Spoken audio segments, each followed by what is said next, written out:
Hey everybody, welcome to my channel mind booster. So guys, last video में हमने start किया था that is objectives and determinants. So जो भी हमारे टॉपिक बचे हैं वो इस वीडियो में हम कंप्लीट करेंगे। So the topic is history and tradition. So जो इंडिया की फॉरेन पॉलिसी है वो एक मिरर प्रोवाइड करती है हिस्टोरिकल हेरिटेज को, और इंडिया ने कोई एग्रेसिव कैंपेन नहीं किया कभी भी जिससे वो अपने टेरिटरी को एक्सपांड कर सके। Ended it was targeted in a series of इन्वेशन and alien rule.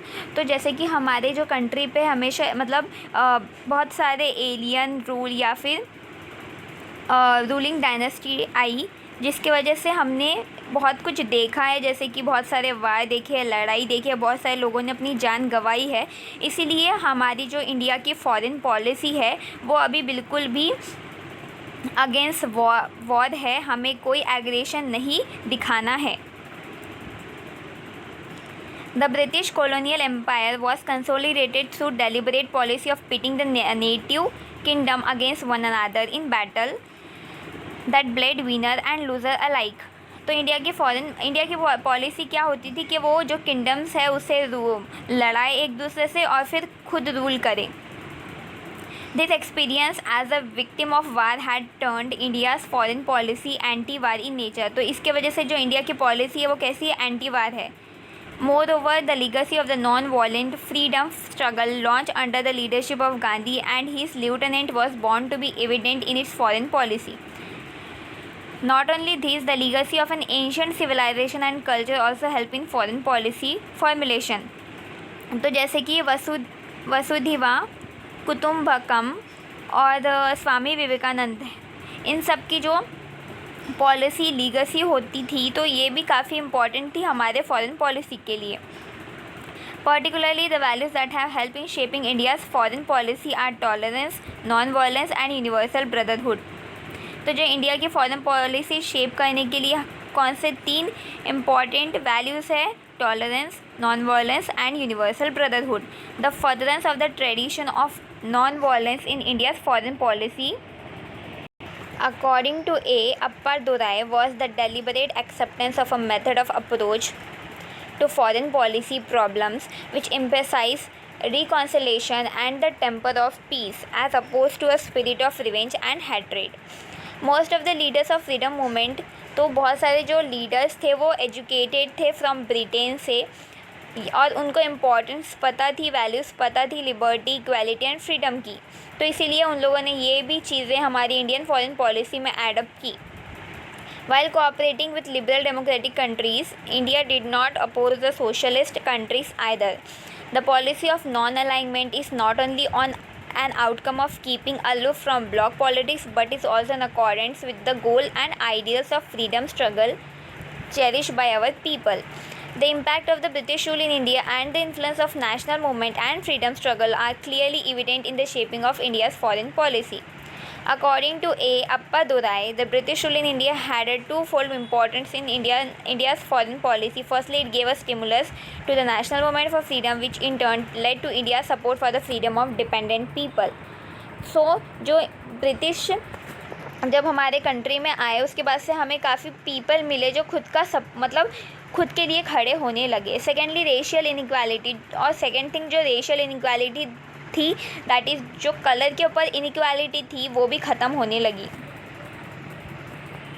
उसके बाद इकोनॉमिक कंडीशन भी एक स्ट्रॉन्ग पिलर है कोई भी कंट्री का, क्योंकि जो जीडीपी होती है, जो इकोनॉमिक कंडीशन होती है, जैसे कि जो पॉपुलेशन होती है कंट्री की, तो अगर उसकी कंडीशन अच्छी नहीं रही तो कंट्री की कंडीशन अच्छी नहीं होती है, और जो इंटरनेशनल ऑर्गेनाइजेशन होते हैं उसमें उसका यूज़ नहीं होता है। लेकिन इंडिया की इकोनॉमिक कंडीशन, इंडिया के पास काफ़ी सारे मिनरल्स है जैसे कि बॉक्साइट, कॉपर, मैग्नीज़, काफ़ी सारी चीज़ें हैं इंडिया के पास जो इंडिया की एसेट है। और इंडिया के पास जो वाटर है, नेचुरल रिसोर्सेज है इंडिया के पास, उससे क्या होता है, इंडिया पावर प्रोड्यूस कर सकती है, और वही जो इंडिया के पास रिवर्स है उससे वो पावर जनरेट कर सकती है, वो ड्रिंकिंग के लिए, इरिगेशन के लिए यूज़ हो सकता है।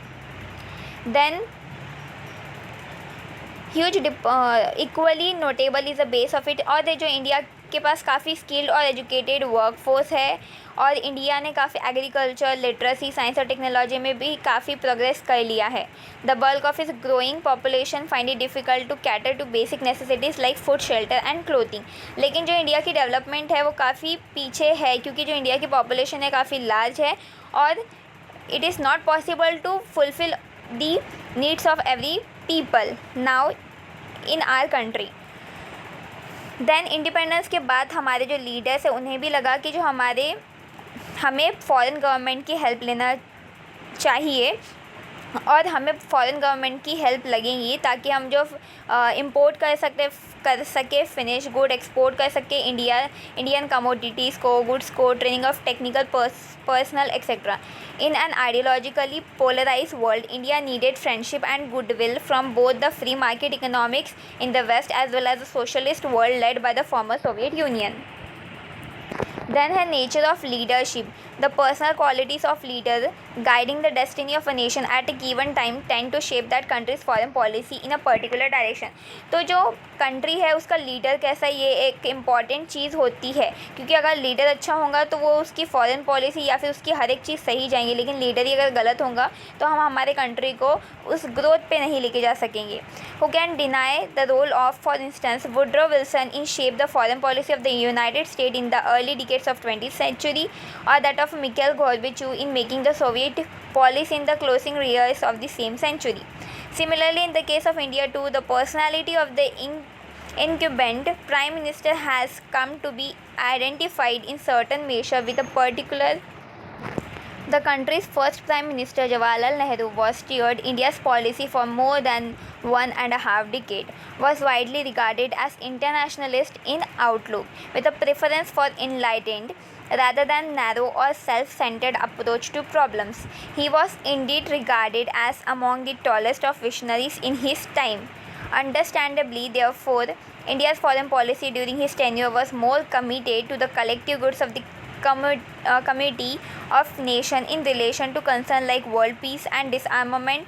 Panchashir was the typical representation of the Nehruvian outlook to approaching problems with their countries. तो जो नेहरू थे वो उन्होंने 1.5 डिकेड तक इंडिया के ऊपर रूल किया था और उनकी पॉलिसी थी कि वो पीस और डिसआर्मामेंट को चलाए, ताकि जो कंट्री और जो कैसा है उनका था कि लोग जो मतलब इंडिविजुअल है या फिर जो हमारे कंट्री के लोग हैं उनको सारी चीज़ें प्रोवाइड करे और कोई लड़ाई ना हो। वो एक फ्रेंडशिप रिलेशन रखते थे अपने सारे नेबर्स के साथ। ओके, सो गाइस, हमारा वीडियो यहीं पे ख़त्म होता है। अगर आपको वीडियो पसंद आया तो प्लीज़ मेरे चैनल को सब्सक्राइब कीजिए, लाइक कीजिए और वीडियो को शेयर भी कीजिए। So see in the next video with another chapter. So till then, bye bye, take care.